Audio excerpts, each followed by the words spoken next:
അമേരിക്കയിൽ നടന്ന ഒരു സംഭവം ബയോളജിക്കൽ വാർഫെയറിന്റെ ഭാഗമായേക്കാമെന്ന രീതിയിൽ ലോകശ്രദ്ധ ആകർഷിച്ചിരിക്കുന്നു. ചൈനീസ് പൗരന്മാരായ രണ്ടുപേർ അപകടകരമായ ഒരു രോഗാണുവിനെ അമേരിക്കയിലേക്ക് കടത്തിയെന്ന ആരോപണമാണ് ഉയർന്നിരിക്കുന്നത്. ഫ്യൂസേറിയം ഗ്രാമീനിറം എന്ന് തിരിച്ചറിഞ്ഞ ഈ രോഗാണു ബയോളജിക്കൽ ഭീകരപ്രവർത്തനങ്ങൾക്ക് ഉപയോഗിക്കാൻ സാധ്യതയുള്ള ഒന്നായി വർഗീകരിച്ചിട്ടുള്ളതാണെന്നും US വ്യക്തമാക്കി. മനുഷ്യരെയോ മൃഗങ്ങളെയോ സസ്യങ്ങളെയോ കൊല്ലാനോ ഉപദ്രവിക്കാനോ ഇല്ലാതാക്കാനോ ഉദ്ദേശിച്ചുകൊണ്ട് ബാക്ടീരിയ, വൈറസുകൾ, പ്രാണികൾ, ഫംഗസ് തുടങ്ങിയ ജൈവ വസ്തുക്കളെയോ പകർച്ചവ്യാധി രോഗാണുക്കളെയോ ഉപയോഗിക്കുന്നതാണ് ബയോളജിക്കൽ വാർഫെയർ.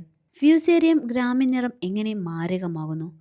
സസ്യങ്ങളെ ബാധിക്കുന്ന ഒരുതരം കുമിളാണ് ഫ്യൂസേറിയം ഗ്രാമിനിറം.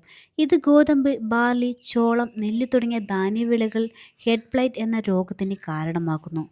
ഓരോ വർഷവും കോടിക്കണക്കിന് ഡോളറിന്റെ നാശനഷ്ടം വരുത്തുകയും ചെയ്യുന്നു.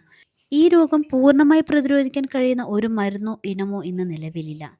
വിളകളെ മാത്രമല്ല, ഈ കുമിൾ ഉൽപ്പാദിപ്പിക്കുന്ന വിഷവസ്തുക്കൾ മനുഷ്യരിലും കന്നുകാലികളിലും ഛർദി, കരൾ പ്രത്യുൽപാദന വൈകല്യങ്ങൾ എന്നിവയ്ക്കും കാരണമാകുന്നു.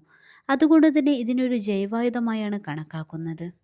ചൈനീസ് ഗവേഷകനായ സാങ് യോങ് ലിയു 2024 ജൂലൈയിൽ തന്റെ പങ്കാളി യൂൻ കിങ് ചിയാനെ സന്ദർശിക്കാൻ അമേരിക്കയിലെത്തിയപ്പോൾ ഈ കുമിൾ കൊണ്ടുവരികയായിരുന്നു. യൂണിവേഴ്സിറ്റി ഓഫ് മിഷിഗൺ ലബോറട്ടറിയിൽ പങ്കാളി ജോലി ചെയ്യുന്ന സമയത്ത് ഗവേഷണം നടത്താനാണ് താൻ ഈ രോഗാണുവിനെ കണ്ടെത്തിയതെന്നും ലിയു സമ്മതിച്ചിട്ടുണ്ട്. ഇരുവരും തമ്മിലുള്ള ഇലക്ട്രോണിക് സന്ദേശങ്ങളും ഇത് സ്ഥിരീകരിക്കുന്നു. ഗൂഢാലോചന, പാത്തോജനുകളെ അമേരിക്കയിലേക്ക് കടത്താൻ തുടങ്ങിയ കുറ്റങ്ങളാണ് ഇവർക്കെതിരെ ചുമത്തിയിരിക്കുന്നത്. ഈ രോഗാണുവിനെക്കുറിച്ചുള്ള ഗവേഷണങ്ങൾക്ക് ചൈനീസ് സർക്കാർ ധനസഹായം നൽകിയിരുന്നതായും സ്ഥിരീകരിക്കുന്ന ഡിജിറ്റൽ തെളിവ്